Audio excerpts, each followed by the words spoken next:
ஓகேங்க. என்னங்க எல்லாரும் யூடியூப் ஆரம்பிக்க போகிறீங்களா? புதுசாக யூடியூப் ஆரம்பிக்க போகிறீங்கன்னா உங்களுக்கு எல்லாத்துக்கும் ஒரு விவரம் சொல்கிறேன், கேட்டுக்கோங்க. அதாவது வந்துட்டு யூடியூப் ஆரம்பித்தா நல்லா சம்பாதிக்கலாம் அப்படின்னு சொல்லி நிறைய பேர் சொல்லி கேள்விப்படுறீங்க. அது உண்மைதான், நல்லா சம்பாதிக்கலாம். அதாவது வந்துட்டு நம்மளுக்கு மாதம் வந்து 10,000க்கு மேலே கூட வருமானம் வரும். 10,000க்கு மேலே. ஓகே, அப்படி ஏறுறப்ப தான் வந்துட்டு அக்கௌண்ட்டில் பணம் ஏறும். அதுக்கப்புறம் தான் நம்ம எடுக்க முடியும். ஒரு $100 நம்ம சம்பாரிச்சிடணும். ஆனால் நீங்கள் யூடியூப் ஆரம்பித்த உடனே வந்து உங்களுக்கு பணம் கிடச்சிருமான்னா கண்டிப்பாக கிடைக்காது. அப்படி நினச்சி நீங்கள் ஆரம்பிச்சிங்கன்னா ஒன்றுமே நடக்காதுங்க. அதுக்கு வந்து நிறைய ப்ரொசீஜர்லாம் இருக்குது. அதெல்லாம் என்னென்னே தெரியாமல் தான் நான்லாம் ஆரம்பித்தேன். என்ன ரொம்ப கஷ்டப்பட்டேன் அப்படி இப்படின்லாம் சொல்ல முடியாது. ஏன்னா வந்துட்டு இது என்ன, இதை எந்த மாதிரியாக போய் இதை போடணும் அப்படின்லாம் எனக்கு தெரியாது. இது வந்து என் மயன்தான் வந்துட்டு எப்படியோ அவனுக்கு தெரிஞ்சு வச்சுருந்தானா, இல்லை யூடியூப்பில் போய்ட்டு அந்த சர்ச் பண்ணி பார்த்து அதுக்கப்புறம் இதை அப்லோட் பண்ணலான்னு நினைக்கிறேன். முதல்ல வந்துட்டு நீங்கள் போடுற வீடியோஸ் வந்து மக்களுக்கு வந்து ஒரு ஏதாவது அறிவுறுத்துகிற மாதிரி இருக்கணும். அதாவது ஒரு மோட்டிவேஷனாக இருக்கணும். அப்படி மோட்டிவேஷனாக நீங்கள் பண்ணுறப்ப வந்துட்டு சீக்கிரமாகவே ரெக்கமெண்ட் பண்ணி கொடுக்கும். யூடியூப் வந்து ரெக்கமெண்ட் பண்ணிக்கும். அப்போ தான் வந்துட்டு உங்கள் சேனல் வந்துட்டு நீங்கள் கேட்டாவே கூகுள் அந்த இதில் போய்ட்டு கேட்டாவே வந்துட்டு உங்கள் இது வரணும். உங்கள் பேர் போட்டு இப்போ சர்மா மைண்ட் வாய்ஸ்ன்னு போட்டிங்கன்னா வந்துடும். அந்த மாதிரி வரணும். அப்படி வந்திருந்தா தான் உங்களுடைய இது வந்து எனேபிள் ஆகிருக்கு அப்படின்னு அர்த்தம். ஓகே, அதெல்லாம் நீங்கள் பார்த்துக்கங்க.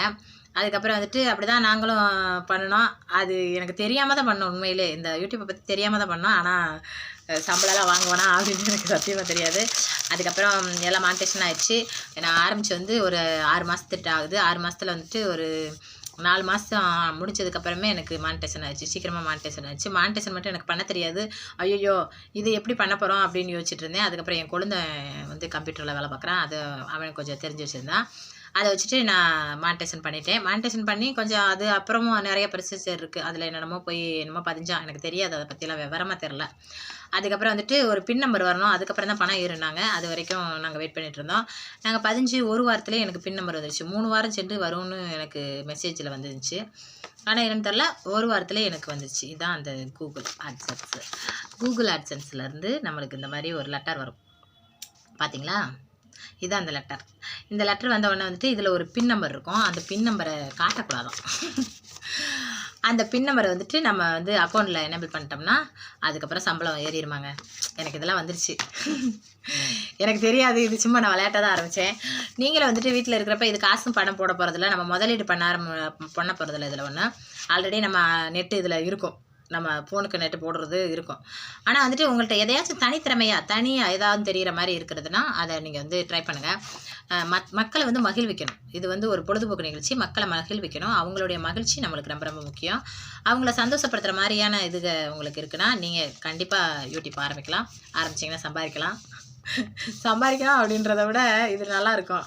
ஆனால் வந்துட்டு எப்படி சொல்கிறதுனா வந்துட்டு ரொம்ப இதனால் பிரச்சனையும் வரும். எனக்கு எந்த பிரச்சனையும் கிடையாது. எனக்கு பிரச்சனை எதுவும் கிடையாது. ஏன்னா மற்றவங்கள பற்றி நான் யோசிக்கவே மாட்டேன். என்னுடைய குடும்பத்தை பற்றி மட்டும்தான் யோசிப்பேன். என் வீட்டுக்காருக்கு ஏதாச்சும் பிடிக்காமல் போகுது, என் வீட்டுக்காருக்கு மனசு சங்கட்டமாக போகுது, இது நல்லால அப்படின்னு சொல்லிட்டாருன்னா அதை ஸ்டாப் பண்ணிடணும்னு நினைப்பேன். ஏன்னா எங்கள் வீட்டுக்கார் மட்டும்தான் என் வாழ்க்கையில் ஒரு அங்கன்றன்னா அது என் வீட்டுக்கார் மட்டும்தான். அவரோட மட்டும்தான் நம்ம வாழ போகிறோம். மற்றவங்க யாரோடையும் நம்ம வாழ போகிறதில்ல. பேசுகிறவங்க பேசிக்கிட்டே இருப்பாங்க. அதனால் மற்றவங்க பேச்சை நான் ரொம்ப பெருசாக எடுத்துக்க மாட்டேன்.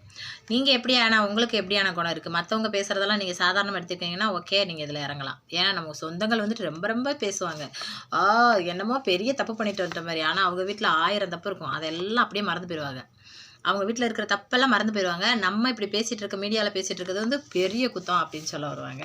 அது எதனாலன்னு எனக்கு இன்னும் புரியலை. மீடியாவுக்குள்ளே போனவங்க எல்லாருமே ரொம்ப வந்து மோசமானவங்கன்னு ஏன் அப்படி சொல்கிறாங்கன்னு எனக்கு ஒன்றுமே புரியாது. எனக்கு தெரியலை. நல்ல மனுஷங்களும் இந்த மீடியாவில் இருக்காங்க. அவங்களும் வாழ்க்கையில் முன்னேறுவாங்க. அப்படி தான் நான் யோசிச்சுட்டு நான் இதுக்குள்ளே வந்திருக்கேன். Okay, thank you so much. எனக்கு நிறைய பேர் ஆதரவு கொடுத்துருந்தாங்க. என்னோடய சிரிப்பு பிடிச்சிச்சு, என்னோடய பேச்சு பிடிச்சிச்சின்னு. எனக்கு இருக்கிறது பேச்சு திறமை தான். அதான் நான் வெளிக்காட்டினேன். அதுவும் போக மற்றவங்கள்லாம் வந்து சொந்தமாக தொழில் பண்ணுறதுக்கு நான் வந்து ஒரு மோட்டிவேஷனாக இருந்தேன். அதனால என்னோடய சேனல் வந்து சீக்கிரமாகவே எடுத்துட்டாங்க. நீங்களும் அந்த மாதிரி சேனல் ஆரம்பிங்க. இந்த மாதிரி நிறைய சம்பாதிங்க. Thank you so much. என்னோடய வீடியோஸுக்கு நிறைய ஆதரவு கொடுங்க. நன்றி.